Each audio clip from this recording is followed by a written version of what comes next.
We've been driving through one of the most peaceful and beautiful mountain areas inside the National Radio Quiet Zone, the National Quiet Zone. It's become a refuge for at least several dozen people who suffer from EMF sensitivity and health problems who come here because it's legally restricted to have Wi-Fi and cell phone towers and a lot of things like that. And so people who definitely know they have effects from the technology have the best refuge in the country here.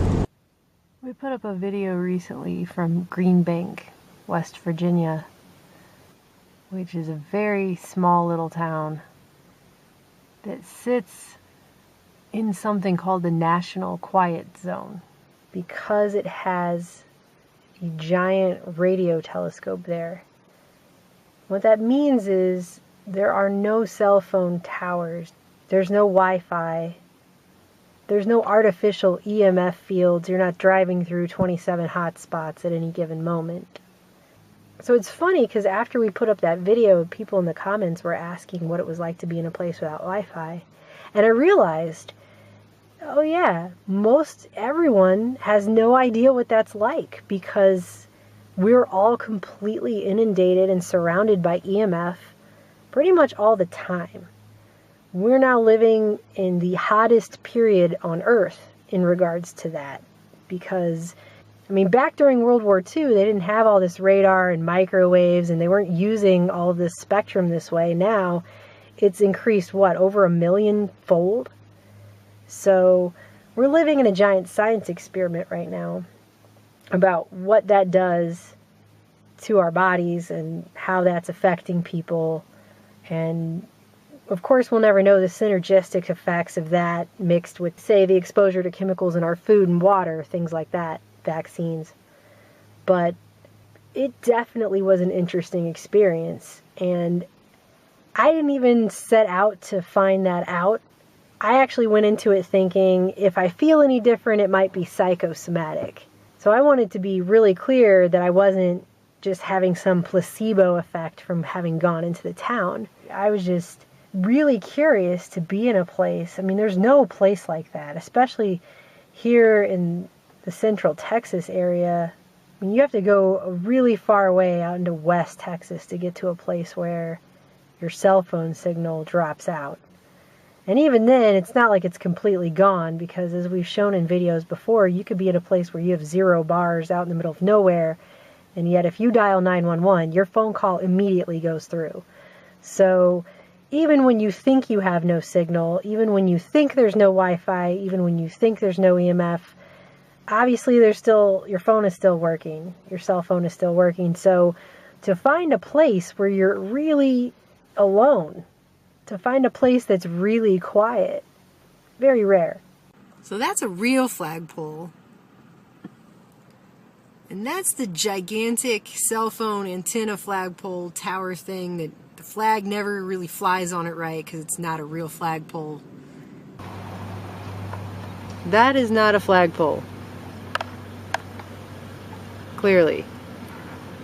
The flag can't even wave in the wind. Look at it. It's just kind of insulting. So we get there, and I didn't notice it at first. We were actually there for probably a good 10 minutes, 15 minutes or so before we started to notice that there definitely was something different. Once we got closer into the middle of town, after just a few minutes, I did notice that my body seemed to relax. It was almost like taking a really deep breath, or that thing where you're asleep and you're sleeping in an uncomfortable position and then you realize it all of a sudden, and so you change positions and then your whole body just kind of just relaxed. And I guess because I'd become so accustomed to it, there was definitely this feeling in my head of clarity, which makes me think that now and most every other time I'm wandering around almost like I have cotton in my brain. Because it definitely seemed like mental clarity. The slight pressure that you seem to feel, and it's kind of like, it's like people who live in the stinky cat house and they have all the cats. they don't realize their house stinks, but other people who aren't around that all the time can smell it all the way out from the street. It's like that, except the feeling's in your head. The other thing that we noticed pretty much straight away was that everybody in that town was in a cheerful, good mood. Do you ever notice days where you could go out to, say, the grocery store or the gas station, and it seems just pervasive, like every person around you is in a horrible, foul mood, and they have a dirty look on their face, and they just seem pissed off at the world for no particular reason, and it's not just one person.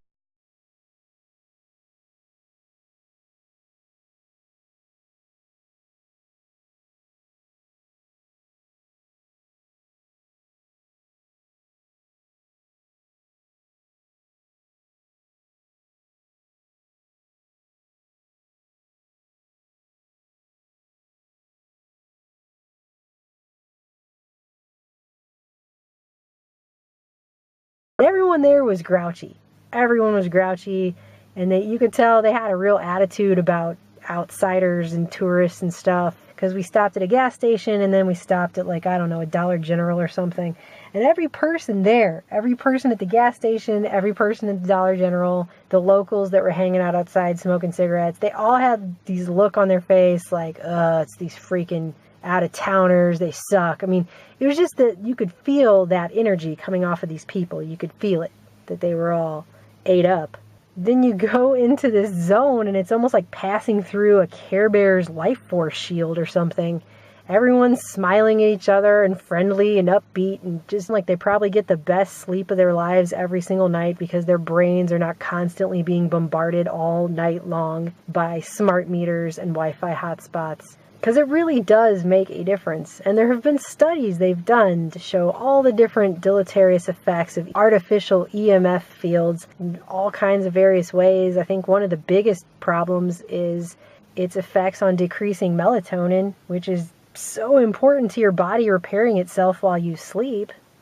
Anyway, I don't even think we fully noticed it when our heads stopped feeling that way. And it really was like, it was like we had more energy and just, I mean, we felt lighter. I guess that's the only way to describe it. We felt lighter. But I'll tell you what we did notice is when the feeling came back as we were leaving. We left town and nothing happens right away. We're in pretty good moods. We leave town. We get about 30 minutes down the road and both of us came down with really bad headaches. Not migraine level, mind you, or anything like that, but just real pressury kind of feeling. And once it sank in, it was pretty bad for a few hours after that. So there was a definite difference when we left. So some people had asked, they said, hey, you were in a place without Wi-Fi, what was that like? I thought it's just psychosomatic. We're just going to think there's a difference when really there's not a difference, but that's just silly. Of course there was a difference. There was a huge difference. It was kind of like the difference that happened in my household once I got rid of my smart meter. And that's actually going to be the focus of a future video. Yeah. So, huge difference. Actually, for about 2 days after we left that place, I was telling Aaron how much I want to move there. And some people have. It's still a very small town. Probably because you would have to be independently wealthy, really, to live there. I don't know what you could really do. It's such a tiny town in the middle of nowhere. I don't know how you could really live there and support yourself. But man, I was telling Aaron how much I wanted to move there. I was like, can you imagine how good we would feel all the time if we just had that feeling? What would be very interesting, and I didn't get a chance to do this, would be to spend the night and then wake up and see what it's like to sleep in a place like that. Because I bet it's pretty amazing. Anyway, if you are ever out in West Virginia, go to this town and hang out for a few hours. You'll see what I mean. I suggest everyone go there. See for yourself. It will amaze you, it really will.